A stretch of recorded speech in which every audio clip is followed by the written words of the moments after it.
बाळासाहेब दीक्षित यांची भाजप नाशिक जिल्हा तीर्थ विकास आघाडी अध्यक्षपदी निवड। भारतीय जनता पक्षाच्या नाशिक जिल्हा तीर्थ विकास आघाडी अध्यक्षपदी बाळासाहेब दीक्षित यांची निवड झाली आहे। या नियुक्तीनंतर बाळासाहेब दीक्षित यांनी भारतीय जनता पक्षाचे जिल्हाध्यक्ष सुनील बच्छावसर यांचे मनपूर्वक आभार मानले। बाळासाहेब दीक्षित हे त्र्यंबकेश्वर येथील गंगा गोदावरी मंदिर संस्थेचे अध्यक्ष असून धार्मिक व सामाजिक क्षेत्रात त्यांचे मोलाचे योगदान आहे। त्यांनी यापूर्वीही विविध संस्थांमध्ये महत्त्वाची जबाबदारी सांभाळली असून पुरोहित संघाच्या कार्यात ते सदैव अग्रेसर राहिले।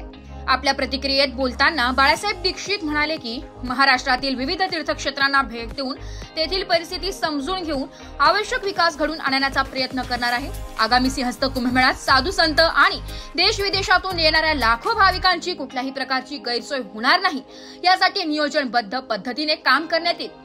त्र्यंबकेश्वर येथे येणाऱ्या भाविकांना त्र्यंबकराजाचे उत्तम दर्शन व्हावे आणि त्याची सोय व्यवस्था समाधानकारक व्हावी हेच आपले प्रमुख ध्येय असल्याचं त्यांनी सांगितलंय। तसेच शहरातील स्थानिक अडचणी प्रशासनापुढे मांडून त्यावर सकारात्मक तोडगा काढण्याचे आश्वासनही त्यांनी दिले। बाळासाहेब दीक्षित यांच्या निवडीमुळे धार्मिक विकासासह त्र्यंबकेश्वरच्या समृद्ध परंपरेला अधिक बळ मिळेल असा विश्वास व्यक्त केला जात आहे। सर्वात प्रथम काल माझी नाशिकच्या कार्यकारिणींनी बच्छाव सरांनी जी माझी तीर्थक्षेत्र विकास आघाडीची जिल्हाध्यक्ष म्हणून जी निवड केली त्याबद्दल प्रथमतः मी त्यांना धन्यवाद प्रदान करतो आणि त्यांनी दाखवलेला जो विश्वास आहे, माझ्यावर जी जबाबदारी दिली आहे त्या पदाला मी माझ्याकडून अवश्यमेव न्याय देण्याचा अवश्य प्रयत्न करीन। या नाशिक जिल्ह्यात अनेक तीर्थक्षेत्र आहेत, त्र्यंबकेश्वर, नाशिक, कावनाई, वणी, सप्तशृंगी गड असे अनेक क्षेत्र आहेत। त्या क्षेत्रांची मी प्रत्यक्षात तिथे जाऊन भेट देऊन माहिती घेऊन आणि त्यातल्या अडचणी समजून घेऊन विकास करण्यासाठी म्हणून अवश्यमेव प्रयत्न करीन। आणि आगामी सिंहस्थ कुंभमेळा जो येत आहे त्यामध्ये साधू संत जे भक्त येणार आहे त्यांची इथे कोणत्या प्रकारची गैरसोय होणार नाही, त्यांना उत्तम प्रकारचं त्र्यंबकराजाचं दर्शन व्हावं।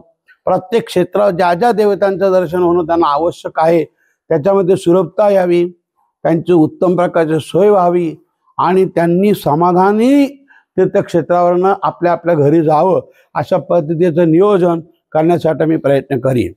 आपल्या त्र्यंबकेश्वरी आल्यानंतर अनेक लोक हे खूप गर्दी असल्यामुळे त्यांची गैरसोय होते। ती गैरसोय ही पूर्णपणे निवारण करण्यासाठी प्रयत्न करेन। त्याचप्रमाणे आमच्या त्र्यंबकेश्वरी किंवा अन्य क्षेत्री येणाऱ्या ज्या काही अडीअडचणी आहे त्या समजून घेऊन सरकारी दरबारी मांडण्याचा प्रयत्न करेन, सोडवण्याचा प्रयत्न करेन आणि प्रत्येक क्षेत्रावरती त्या त्या अडचणी समजून घेऊन त्यांना न्याय देण्यासाठी मी अवश्य कटिबद्ध आहे। आणि त्याचप्रमाणे येणारा भक्त हा प्रत्येक जण या ठिकाणी ज्या भावना घेऊन येतो त्या भावनांना कोणताही तडा जाणार नाही, ते इथून समाधानाने प्रत्येक क्षेत्रावर जातील यासाठी माझा प्रयत्न अवश्य असेल।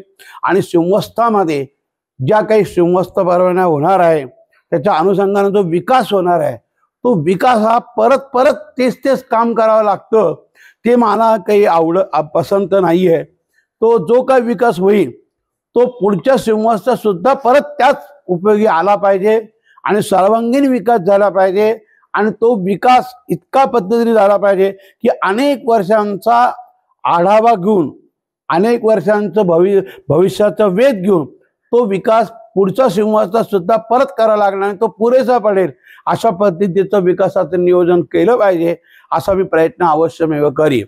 मी यापूर्वी अनेक कार्यसंस्थांवरती काम केलेलं आहे। मी पुरोहित संघामध्ये पण कार्यरत असतो। मी या ठिकाणी त्र्यंबकेश्वर मधल्या अग्रगण्य असलेल्या गंगा गोदावरी मंदिर संस्थेमध्ये मी अध्यक्ष म्हणून काम करतो। तर या ठिकाणी गोदावरीच्या उगमापासून तर राजमहेंद्रपर्यंत तिचा जो विकास तो झालेला आहे तो अभ्यास करून उदाहरणार्थ झालं तर या गंगाद्वार ब्रह्मगिरी या डोंगरावरती आपल्या दगड कोसळते त्याच्या हे लावणं, व्यवस्थित संरक्षण तयार करणं, कोणत्याही भक्तांच्या कोणता अपघात होणार नाही याची काळजी घेणं किंवा रोपवे तयार होणं, या ठिकाणी अशा अनेक प्रकारचे काही विकासाचे जे त्र्यंबकेश्वर किंवा क्षेत्राला अनेक क्षेत्रांमध्ये जे काही प्रॉब्लेम आहे ते संपूर्ण दूर करण्याचा मी प्रयत्न अवश्यमेव करीन। आणि आपण सर्वांनी सर्व ग्रामस्थ जणांनी प्रत्येक क्षेत्रातल्या लोकांनी मला सहकार्य करावं, मला मार्गदर्शन करावं, ते माझ्या बरोबर राहावे आणि मला ही जी संधी प्राप्त झालेली आहे या संधीचं सोनं करण्याचा प्रयत्न मी अवश्यमेव करेन। मी त्यासाठी कटिबद्ध आहे। ब्युरो रिपोर्ट, नाशिक लोकशाही न्यूज, नाशिक।